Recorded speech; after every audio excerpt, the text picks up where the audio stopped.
옛날 마을에 한 선비가 살았는데 말투가 우아하고 기품이 있으며 행실 또한 매우 고상하였습니다.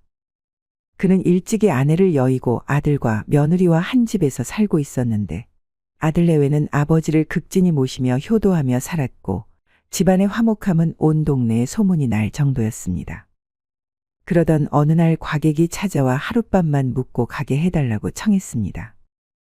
과객은 여느 떠돌이와는 다르게 기품이 있어 보이는 청년이었습니다. 선비는 청년과 얘기를 나눠보았는데 생긴 대로 학식이 깊어서 아는 것이 많아 밤새도록 같이 이야기를 나누어도 지루함이 없었습니다. 그리하여 둘은 술을 마시며 많은 이야기를 나눴습니다. 하지만 청년은 밤이 끝나도록 끝끝내 자신의 이름만은 밝히지 않았죠.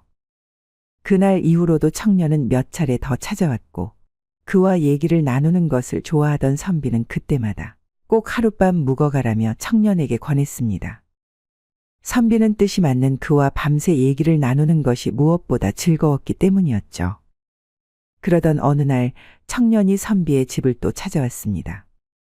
하지만 그날따라 선비의 얼굴에는 수심이 가득했고 그 연유가 궁금했던 청년은 저녁밥을 먹자마자 그에게 물었습니다. 주인장, 혹시 무슨 일 있습니까? 오늘따라 얼굴에 수심이 가득해 보입니다. 청년의 말을 들은 선비는 가만히 뜸을 들이다가 힘겹게 말을 꺼냈습니다.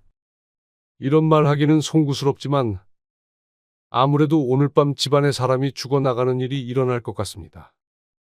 이 모든 것은 손님과는 상관없는 일, 또한 손님의 힘으로는 어찌할 도리가 없으니 그만 돌아가시는 것이 나을 듯 싶습니다. 선비의 말에 청년이 놀라 말했습니다. 사람이 죽어나간다니요. 대체 무슨 일이길래 그렇습니까? 아무리 우리의 인연이 얕다고는 하나 사람의 목숨이 걸린 일. 어찌 보고만 있겠습니까? 무슨 일인지 상세하게 말씀해 주십시오. 찰나의 침묵이 흐르고 열릴 것 같지 않던 선비의 무거운 입이 열렸습니다. 저에게 아들놈 하나 있다는 것을 알고 계시지요. 어미가 일찍 죽어서 젖동량을 하며 애지중지 키운 아들놈이지요. 그리고 결혼하여 이 못난 아비에게 효도하는 착한 아들놈이기도 하고요. 근데 이놈이 글쎄 큰 사고를 치고 말았지 뭡니까? 그게 뭔고 하니? 선비는 잠시 뜸을 들이더니 다시 입을 열었습니다. 그놈이 글쎄 마을에서 제일 가는 부잣집 며느리와 정을 통하다가 발각됐지 뭡니까? 물론 그 때문에 자식놈이 벌 받는 것은 그러려니 하겠는데 부잣집 대감이 그 사실을 알고서 아들놈을 벌하는 대신 우리 집 며느리를 데리고 가겠다지 뭡니까? 며느리, 우리 며느리가 대체 뭔 죄를 지었답니까? 죄 지은 사람은 가만히 놔두고 엄한 사람을 벌주는 격이지요. 그리하여 오늘 밤 그 대감놈이 오면 낫을 들고 내가 죽나 결판을 낼 참이었습니다. 그러니 신경 쓰지 마시지요. 선비의 말을 듣고 있던 청년이 말했습니다. 설마 그 대감이 그렇게까지 하겠습니까? 겁을 주려고 엄포를 놓은 것 아니겠습니까? 그 사람은 동네에서 모질고 사납기로 소문난 사람입니다. 분명 반드시 이곳으로 와서 저희 집 며느리를 데리고 갈 것입니다. 그 말을 들은 청년은 미간을 찌푸리더니 잠시 바깥에 볼 일이 있어 다녀오겠다며 집을 나섰습니다. 잠시 후 밖에서 사람들의 웅성거리는 소리가 들렸습니다. 그 소리에 선비는 밖으로 나갔는데 집 앞에는 노비 서너명과 함께 온 부잣집 대감의 모습이 보였습니다. 대감은 말했습니다. 남의 집 며느리를 건드린 죄 주고 마땅하다는 것을 알고 있겠지. 다만 집안의 장남을 벌하여 대를 끊는 것은 내 원하는 바 아니다. 하지만 누구든 그 죄값은 치러야 하는 법. 그러니 오늘 밤 너희 집 장남 대신에 그의 며느리를 데려가겠다. 그의 말에 선비는 발끈하며 말했습니다. 죄 지은 자는 따로 있는데 어찌 우리 집 며느리를 데려간다 하십니까? 왜 남의 집 며느리를 탐한단 말입니까? 제 자식은 죄가 있어 벌하셔도 되지만 아무 죄도 없는 며느리만은 안 됩니다. 죽어도 안 됩니다. 절대 못 보냅니다. 선비는 그리 말하고는 낫을 들고 그들의 앞을 막아 섰습니다. 선비가 낫을 들자 순식간에 분위기는 서늘해졌고 곧 누구 하나 죽어나가도 이상하지 않을 상황이 되었습니다.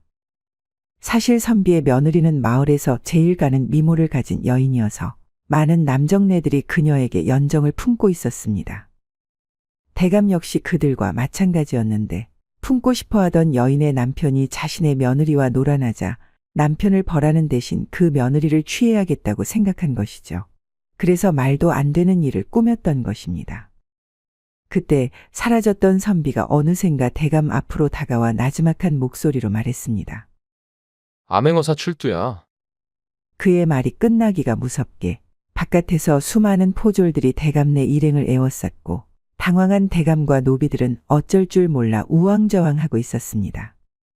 그 장면을 보고 있던 청년 어사가 말했습니다. 결혼한 유부남과 유부녀가 정을 통한 것은 정절의 훼손이고 이것은 분명 중죄임이 맞다. 그러므로 장을 쳐서 그 죄를 다스리는 게 맞다. 하지만 죄 지은 이들은 놔두고 아무 상관없는 여인을 데려간다는 것이 말이 되는 것이냐? 나라에는 법도가 있고 그것을 지켜야 하는 게 옳은 일인데 너는 어찌 그리 아나무인으로 맘대로 행동하려 하느냐? 왜 아무 죄도 없는 남의 여인을 탐하려 하느냐 말이다. 아니 나으리 그게 아니고 닥치거라. 내 너를 당장 의금부로 데려가 그 죄를 물을 것이니 그리 알고 있거라. 여봐라. 내 이곳에 일을 마무리 짓고 갈 테니 너희는 이 죄인을 데리고 먼저 의금부로 가 있거라. 네, 나으리. 포졸들은 어사의 말에 대감을 데리고 떠났습니다. 어사는 가까이서 이 모든 상황을 멍하니 바라보고만 있었던 선비에게 말했습니다. 미리 말씀을 못 드려 죄송합니다. 하지만 제 정체를 누구에게도 발설하면 안 되기에 이해해 주시리라 믿습니다.